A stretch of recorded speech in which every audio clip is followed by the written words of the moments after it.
nekk am na loo xam ne wax na ko ci sàkku yi ci gouverneur yi ak préfet ñëpp ñu dugal ci seen loxo waaye ñu bëree bëri dañoo jàpp ne ubbeeku bi nga xam ne ubbi nañ ko wàllum mbay mi chinois yi dugg ñeneen ñi dugg daal est-ce que du indi itam ngaañ ouverture boobu ci baykat yi.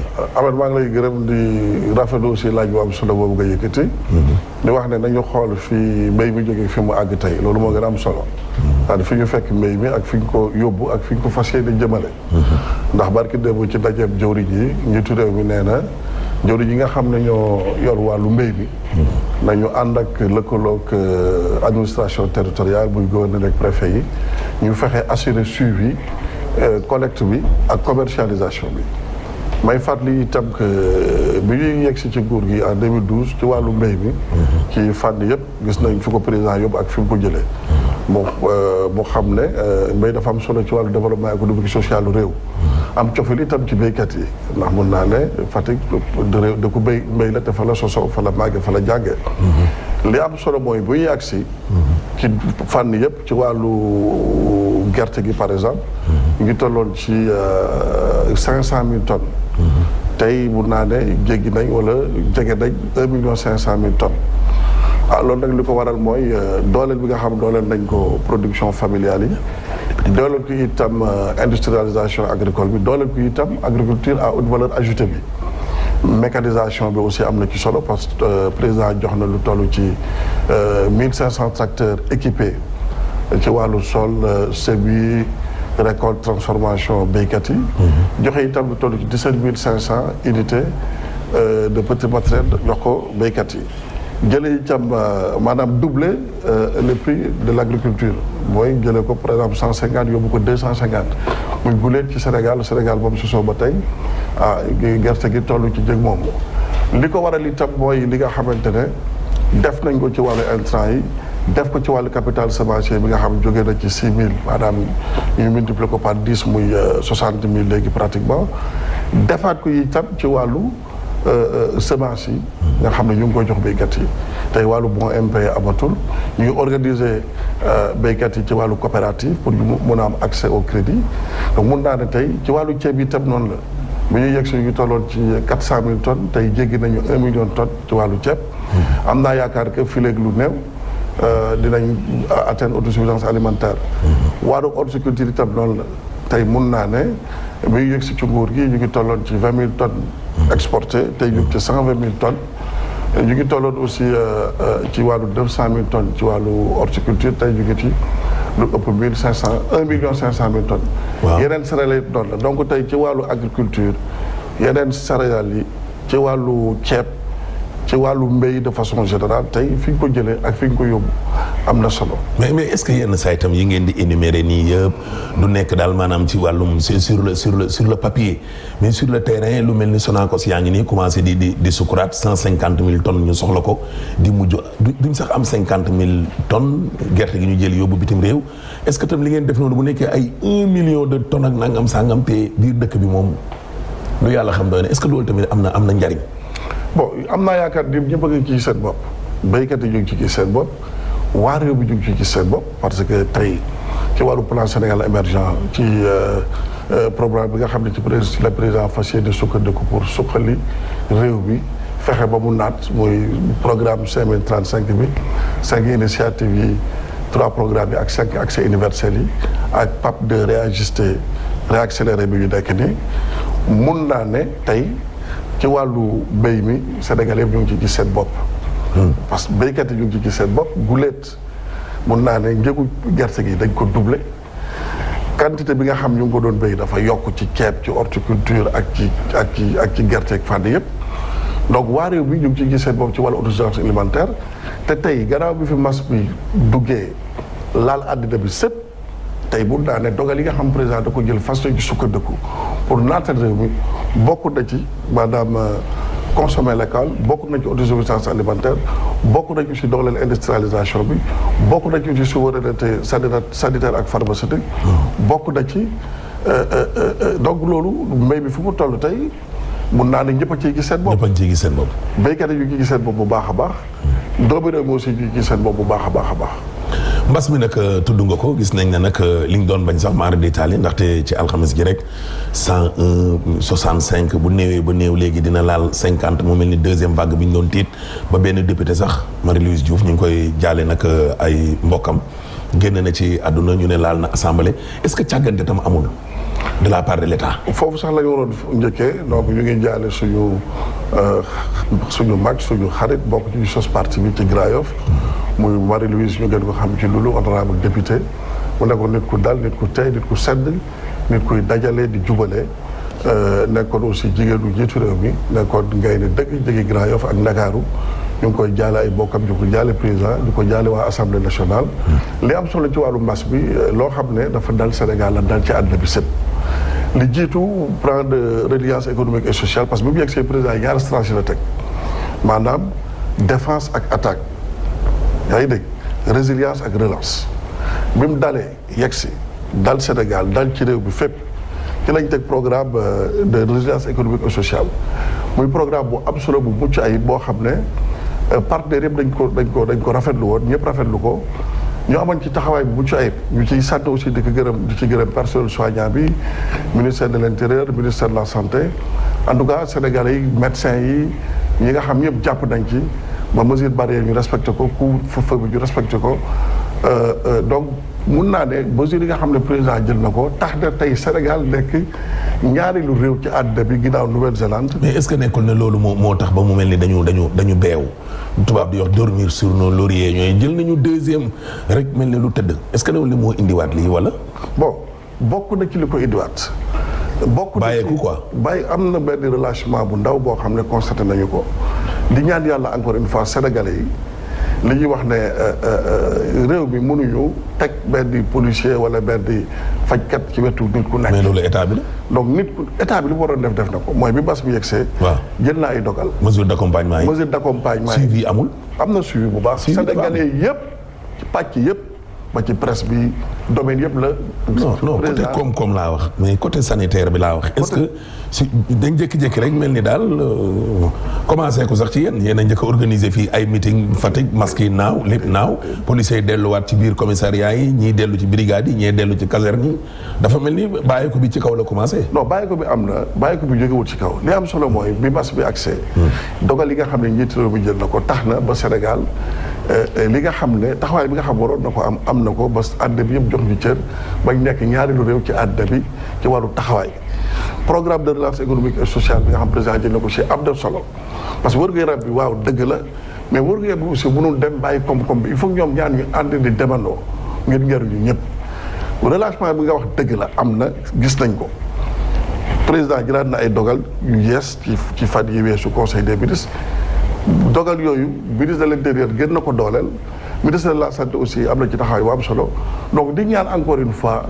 ñëpp laay waxal message bi may lancé la ñu bañ a dormir sur nos lauriers comme ni ñu koy waxee ñu bañ a bomber la torche ñu xam ne deuxième vague bi mbas bi dafa sonal réew yi am doole fu mel ni États-Unis fu mel ni France fu mel ni Chine fu mel ni Espagne donc ñun bu ñu yàlla maye ñu nekk dëkk bu ndaw bu nekk ci yoonu naataange ñu am njiitu réew bu xaraj bu am gis-gis bu jël ay dogal yu mucc ay bi am solo àddina bi yëpp rafetlu ko bañ doon ñaareel ci àddina bi dañ ko war a jàppale ci taxawaay boobu nga xam ne. am na jàppale gi ci ministère yi la war a commencé di mooy jëw di. ministère yi respecté nañ mesure barrière yi. non arrêté ministériel yi ñu fi bind yëpp ci lu jëm ci wàllum port de masque yeeg dugg na fi gën a fi yooyu xam nga beneen arrêté ñëwul arrêté ko.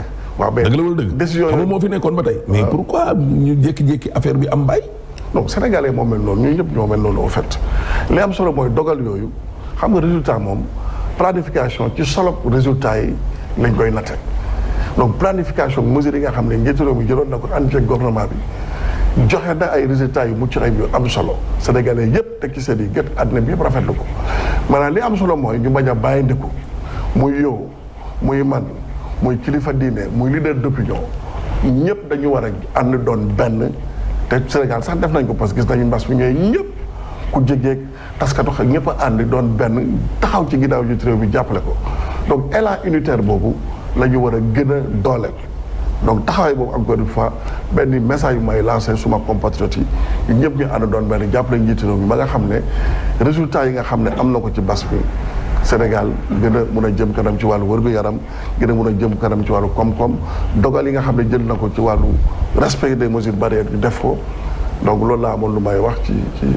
ci wàllu wu ni mel ñu ñëw nag ci wàllum politique gis nañu nag njiitu réew mi daal woote ubbeeku ba am nag benn ouverture boo xam ne ñëpp seetlu nañu ko ñii nag dañ koo jiin retrouvailles famille libérale waaye waa APR yi moom dañ naan rek président daa ubbi ngir ñëpp dikk mbir mi est-ce que xawul saf nag politique.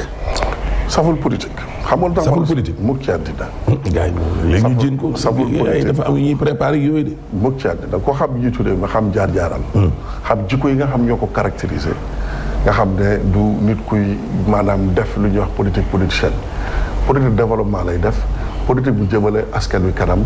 politique bu lalu ci njariñu askan wi kese moo ko tax a jóg. président Macky Sall. kese président Macky Sall lañ ko jiin ne léegi taalibe ba raw na sëriñ ba. waaw loolu la moom day la ñëpp di xëy di. loolu la ñëpp di ñaan day xëy di politique ba ngoon jot. xam nga taalibe moom sëriñ day ñaan taalibe mu raw ko taalibe day ñaan raw sëriñam borom kër day ñaan yàlla ay jabootam weesu ko ci lépp. ci yore nu réew ci yore nu réew. wàllum koom-koom infrastructure mais politique rek. Ahmed ci wàllu koom-koom encore une fois.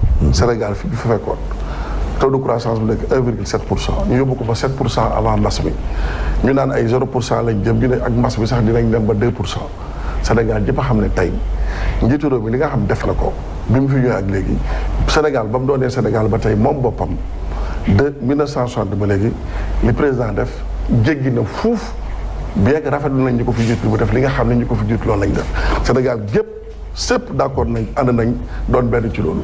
ak taux de croissance yi ngeen di wax nag directeur est-ce que tam duy nekk sur le papier taux de croissance 7,9%, mais est-ce que nit ñi ñu ngi koy sentir. nit yaa ngi koy sentir sur le terrain. seen i poos seen i biir yaa ngi koy sentir jafe-jafe léeg-léeg ngeen dem sax bay gént taux de croissance à 2 chiffres.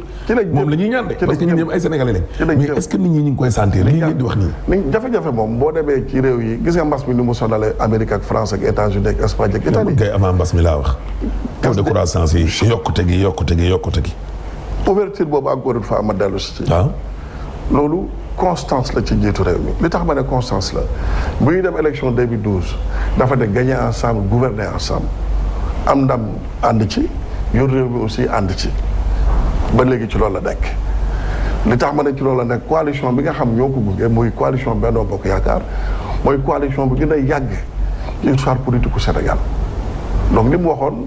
loolu la dëggal ci loolu la jëmmal ci loolu la nekk ba tey muy benn ñaar bi mu ko yàlla dénkeete réew mi ak kóoluteefu doomi réew mi aussi muy 2019 kaddu gu njëkk gi mu yëkkati mooy maa ngi tàllal loxo ñëpp man maay njiitu réewu ñëpp ñi ànd ak man ak àndut ak man ñi ma wotel ak ñi ma wotelul tàllal naa loxo ñëpp donc mun naa ne te parti politique aussi loolu la ay doomi aadama yu ànd di wut nguur wala yor nguur lal ko ci programme politique de gouvernement lal ko ci démocratie donc loolu mooy parti politique donc taxawaay bi mu am tey dafa méngoo ak taxawaay bi mu amoon en 2012 mooy gagner ensemble gouverner ensemble méngoo ak taxawaay bi mu am ci wàllu coalition Benno Bokk Yaakaar méngoo itam ak taxawaay ak kàddu yi nga xam ne yëkkati woon na ko gannaaw ba ko yàlla dénkaatee réew bi ak doomi Sénégal yi donc ouverture moom la ñëpp di ñaan su ko neexoon bi mu gagné parce que dans une démocratie baromètre bi mooy les résultats de l'élection su ko neexoon mu ne dënk nañ ko réew mi